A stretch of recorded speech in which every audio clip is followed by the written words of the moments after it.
Evolution is a term to define only one organism, and that's the self. The self is the universe, the self is the Alpha and Omega, God and infinity. And that's the only thing that evolves, because we are all part of the self. Nothing goes through an evolutionary process alone, or without direct benefit to the whole. So when you begin to think that there's this controlling elite, this controlling hand behind the curtains leading the planet to destruction, when you think the end is near, the apocalypse, Armageddon, and when you think we as a species are doomed, it is not they, it is you that brought this about. And for a very good reason. You are evolving. Stop blaming everybody and everything else. Quit panicking about global tyranny and natural disaster and pay attention. Because the world is telling you something, is telling you exactly what is wrong with you and how to fix it.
The Earth is believed to have formed 4.6 billion years ago.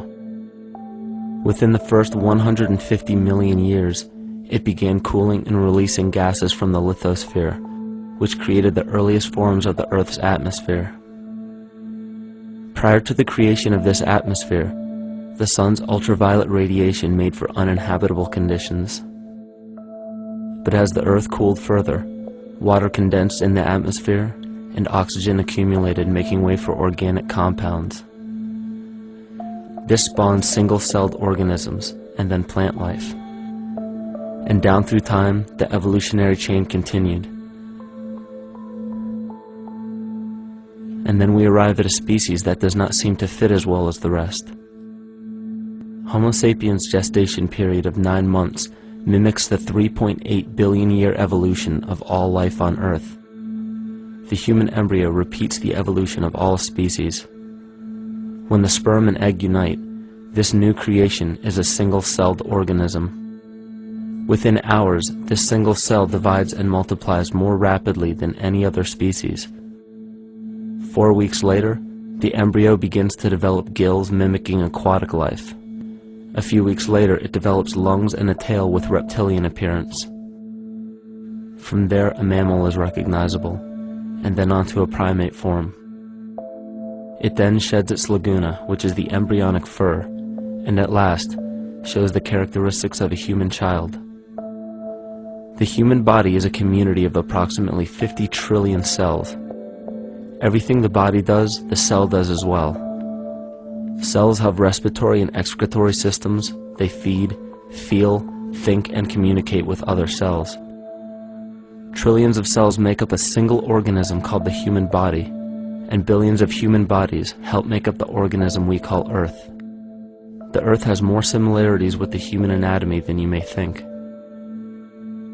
Earth has its own electromagnetic generation, just like the human body. Research has found that a direct current of electricity flows through perineural cells found around every nerve in the body. These pathways are called energy meridians and have been used in the practice of acupuncture for at least 2,000 years. Dating even farther back is the notion of dragon paths or ley lines, in which many megalithic structures and stone monuments were erected, marking the energy meridians of the Earth. These energy meridians are generated by the resonant frequencies of the Earth, called the Schumann waves. Each planetary body has its own resonant frequencies and is determined by the circumference and diameter as well as the speed of orbit and rotation. The Earth's resonant frequency starts at 7.83 Hz and ends with the 7th harmonic at 43.2 Hz, correlating with the 7 chakras. Ultimately, the greatest discovery of our Earth is its consciousness. A visible attribute of consciousness is an energetic field that governs the shaping of organisms. Morphogenesis is a scientific term to explain this very shaping of tissues, organs, and entire organisms. Consciousness is the creative force of the entire universe. It has been given many names such as God, Yahweh, Krishna, nature, the field, and divinity. The entire universe is in fact a single living, conscious organism with complete awareness of itself.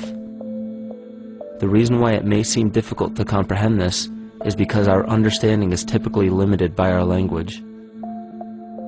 When we hear the term conscious organism, we tend to anthropomorphize its definition. By giving it human qualities, we mistakenly look past what an organism truly is in the first place.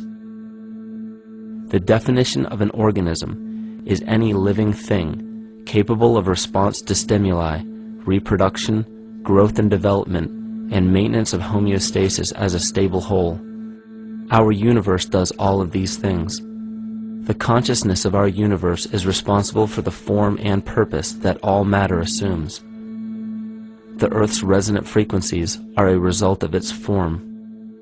These frequencies are responsible for biological rhythms, such as menstrual and circadian cycles, as well as behavioral and emotional patterns. The frequencies are then picked up by the flora and fauna, which are biological instruments that respond to the wave patterns. The wave patterns resonate in the cranial structure of our head and converge in the center of our brain, which is where we find the pineal gland. The pineal gland is believed in many cultures to be the spiritual third eye responsible for intuition. Descartes called it the seat of the soul where mind and body meet. Each individual cell in our body receives an electromagnetic impulse from our central nervous system. They receive the very same impulse that was disseminated to every biological instrument from the Earth. An explanation of our conscious universe has been attempted by religion, science, and philosophy. The neglect of biological nature from any organism causes illness. A divorce from nature, exile from Eden, confounding of tongues, they are all symptoms, not of a biblical God or deity, but the true self. The greatest and only threat to ourselves is a loss of self, the death of our divinity. As we barrel through history with oceans of information, yet barely a drop of wisdom, we have to understand how we lost ourself.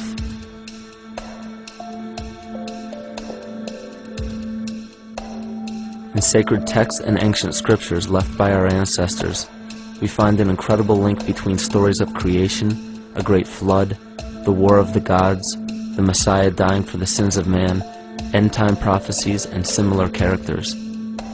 These correlations show up in myths from cultures that supposedly had no contact with one another due to distance in geography and time. The common thread we find that connects all of mythology has its roots in the stars. One of the most revealing accounts is the battle of the gods in heaven and the ensuing flood. In the Bible, Lucifer rivaled the Lord and was defeated and cast down to earth. In the creation myth of the Enuma Elish, we find a similar story of Tiamat being defeated by Marduk and cast down to the abyss of Apsu. In chaos, Tiamat, the mother of them both, Apsu and Tiamat's waters were mingled together, meaning that the chaotic waters of Tiamat were somehow mixed with the sweet waters of Apsu. Apsu was the Sumero-Akkadian god of the abyss beneath the earth. Tiamat, also known as Lucifer, was known as a serpent or dragon and was defeated by Marduk. Marduk was the father of Nebo or Mercury, and Mercury is the same mythological character as the Zoroastrian Mithra, the Egyptian Hermes Anubis, and the Gnostic Hermes Christos. The most recent version of Mercury, however, is the archangel Michael in the Bible, who defeated Lucifer and sent him to the abyss of the earth, or hell. This story is steeped in astrological significance in the Bible and in many other ancient scriptures. This leads to an event in history that is recorded by many researchers regarding the cosmic upheaval and historic deluge.